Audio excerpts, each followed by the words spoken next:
મારું નામ મનીષ મિસ્ત્રી, હું TV9 ગુજરાતીમાં મહેસાણા જિલ્લામાં રિપોર્ટર તરીકે ફરજ બજાવું છું. છેલ્લા 2012થી મહેસાણામાં એક પત્રકાર તરીકે અહીંયા ફરજ બજાવું છું. સરકાર દ્વારા જે મીડિયા મિત્રોની આરોગ્યની ચિંતા કરી અને તેમના બોડી ચેકઅપ કેમ્પનું આયોજન કરવામાં આવ્યો છે, એ ખૂબ સુંદર છે. મારો પોતાનો અનુભવ જણાવું તો ગત વર્ષે જે સરકાર દ્વારા આયોજન કરવામાં આવ્યું હતું તેમાં મેં રિપોર્ટ્સ કરાવ્યા હતા.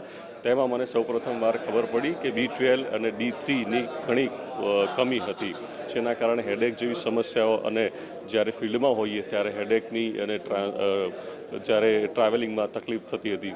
પરંતુ ત્યારબાદ ખબર પડી કે B12 અને D3ના કારણે આ હેડેકની સમસ્યા રહે છે, માથું દુખવાની સમસ્યા. તો તાત્કાલિક એની જે આગળની સારવાર ટ્રીટમેન્ટ હોય છે કે એના ડોઝ હોય છે એ લેવામાં લીધા અને એનાથી સારું થયું. અને અચાનક જે ટૂંકમાં સરકાર દ્વારા આજે પહેલ કરવામાં આવી છે, મીડિયા મિત્રોની પણ ચિંતા આરોગ્યની કરવામાં આવી છે, જે સમાજ માટે મીડિયા મિત્રો કામ કરતા હોય છે, સમાજની ચિંતા કરતા હોય છે, એમની ચિંતા સરકારે કરી છે, એ ખૂબ પ્રશંસનીય છે.